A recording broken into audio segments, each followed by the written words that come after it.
الحمد لله رب العالمين، والصلاة والسلام على سيد الأنبياء والمرسلين محمد وعلى آله وأصحابه أجمعين. أما بعد، فإن خير الحديث كتاب الله، وخير الهدي هدي محمد صلى الله عليه وسلم، وشر الأمور محدثاتها، وكل محدثة بدعة، وكل بدعة ضلالة، وكل ضلالة في النار.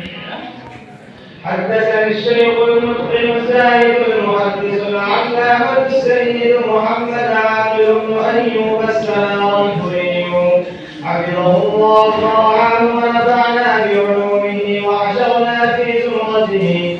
قال: حدثنا شيخ العرب والعجم الشهير بين الآفاق محمد زكريا بن يحيى الكاذبي مولدا ثم المدني وفاة. قال: حدثنا الشيخ خليل أحمد السهراني. قال: حدثنا الشيخ محمد الناظري وعبد القيوم البرهاني. قال: حدثنا الشيخ محمد إسحاق الذهبي. قال: حدثنا سراج الهند الشيخ عبد العزيز الذهبي. قال: حدثنا الإمام ولي الله بن عبد الرحيم الذهبي. قال: حدثنا الشيخ عبد الله محمد بن إبراهيم الكردي المدني. قال: حدثنا الشيخ أبو إسحاق إبراهيم بن الحسن الكردي الكراني الشامزوري. قال: حدثنا الشيخ أحمد بن محمد القشاشي. قال: حدثنا أبو المواهب أحمد بن عبد القدوس الشنابي. قال: حدثنا الشيخ شمس الدين محمد بن أحمد بن حمزة الرملي. قال: حدثنا شيخ الإسلام زين الدين زكريا بن محمد الأنصاري. قال: حدثنا شيخ الإسلام الحافظ شهاب الدين أبو الفضل أحمد بن علي بن محمد المعروف بابن حجر العسقلاني. قال: حدثنا الشيخ زين الدين إبراهيم بن أحمد التنوخي. قال: حدثنا الشيخ أبو العباس أحمد بن طالب الحجار. قال: حدثنا الشيخ أبو علي الحسين بن المبارك الزبيدي. قال: حدثنا الشيخ أبو الوقت عبد الأول بن عيسى السجزي. قال: حدثنا الشيخ أبو الحسن عبد الرحمن بن محمد الداودي. قال: حدثنا أبو محمد عبد الله بن أحمد بن حموية السرسي. قال: حدثنا أبو عبد الله محمد بن يوسف الضبري. قال: حدثني أمير المؤمنين في الحديث أبو عبد الله محمد بن إسماعيل بن إبراهيم بن المغيرة بن بغداد الشافعي اليماني البخاري. اللهم انفعنا وارفعنا بعلومه وعلومكم أجمعين، آمين يا رب العالمين. أنه قال: حدثنا الحميدي قال: حدثنا سفيان قال: حدثنا يحيى بن سعيد الأنصاري قال: أخبرني محمد بن إبراهيم التيمي أنه سمع علقمة بن وقاص الليثي يقول: سمعت عمر بن الخطاب رضي الله عنه على المنبر يقول: سمعت رسول الله صلى الله عليه وسلم يقول: إنما الأعمال بالنيات، وإنما لامرئ ما نوى. فمن كانت هجرته إلى دنيا يصيبها أو إلى امرأة ينكحها فهجرته إلى ما هاجر إليه. وبه قال: حدثنا عبد الله بن يوسف قال: أخبرنا مالك عن هشام بن عروة عن أبيه أن عائشة أم المؤمنين رضي الله عنها أن الحارث بن هشام سأل رسول الله صلى الله عليه وسلم فقال: يا رسول الله كيف يأتيك الوحي؟ فقال رسول الله صلى الله عليه وسلم: أحيانا يأتيني مثل صلصلة الدرس وهو أشده عليها فيفصل عني وقد وعيت عنه ما قال. وأحيانا يتمثل لي الملك رجلا فيكلمني فأعي ما يقول. قالت عائشة رضي الله عنها: ولقد رأيته ينزل عليه الوحي في اليوم الشديد البرد فيفصل عنه، وإن جبينه ليتبسط عرقا.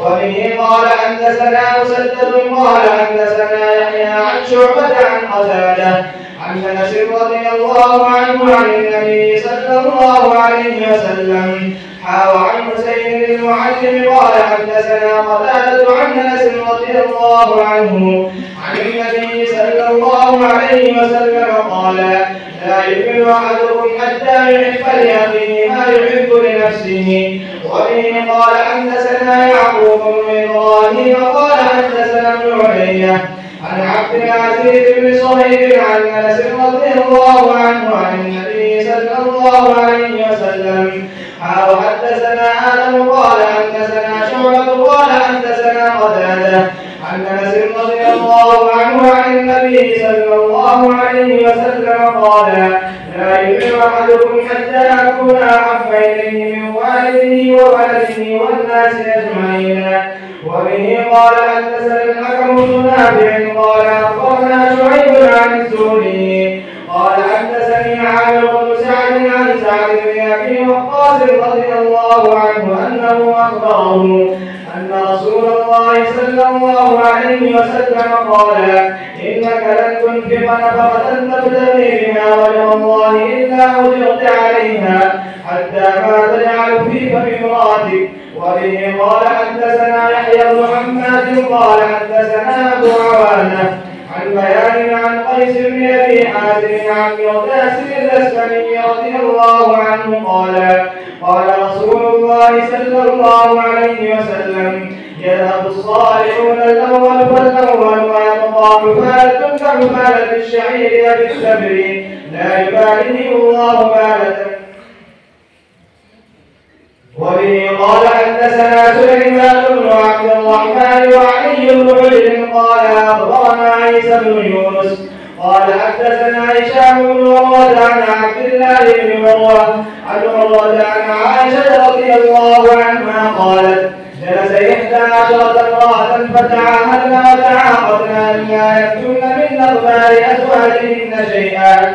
قالت الأولى زوجي لحم جبل غصن على رأس جبل لا سال فيرتقى ولا سمين فينتقل.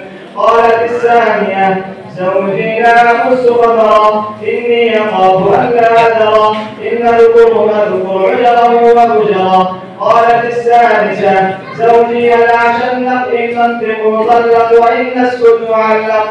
قالت الرابعة زوجي كليل التهامة لا حر ولا قر ولا مخافة ولا سآمة. قالت الخامسة زوجي انتقل بين وإن خرج أسل ولا يسأل عما عمل. قالت السابعة زوجي غيايا أو عيايا طبعا كل داء له داء شجك أو فلك أو جمع كلا لك. قالت الثامنة زوجي المس مس أو لغو الريح ريح زغلل. قالت التاسعة زوجي رفيع العماد طويل النجاة عظيم الرماد قريب البيت من النادي. قالت العاشرة زوجي مالك وما مالك خير من ذلك له إبل كثيرات المبارك قليلات المسالك وإذا سمعن صوت المزمر ظن أنهن هوالك. قالت الحادية عشر زوجي أبو زرع فما أبو زرع أناس من حلي مزري ولا من شأم عبدي وفجعني ففجعت إلي نفسي فوجدني في أهل غنيمة بشق فجعلني في أهل صهيل واطيف ودائس ومنق فعنده أقول فلا ينقبه وأقول فأتصفه وأشرب فأتقمح. أم أبي زرع فما أم أبي زرع حكومها رداح وبيتها فساح. ابن أبي زرع فما ابن أبي زرع مرجعه كمثل شقة ويشبعه زرع الجفرة. بنت أبي زرع فما بنت أبي زرع طوع أبيها وطوع أمها ومثل كسائها وقيد جارتها. جارية أبي زرع فما جارية أبي زرع لا تقص حديثنا تمسيسا ولا تنقص ميرتنا تنقيسا ولا تملأ بيننا تعشيشا. قالت خرج أبو زرع والأوقاف تنقص فلقي امرأة معها ولدان لها كالفهدين الأعمال من تحت قصرها برمانتين فطلقني ونكحها فنكحت بعده رجلا سريا ركب شريا وأخذ قصريا وراح علي نعما سريا وقال كلهن سبع وميلي أهلك قالت فلو جمعت كل شيء أعطانيه ما بلغ أصغر آية أبي زرع قالت عائشة رضي الله عنها قال رسول الله صلى الله عليه وسلم كنت لك كأبي زرع لأم زرع.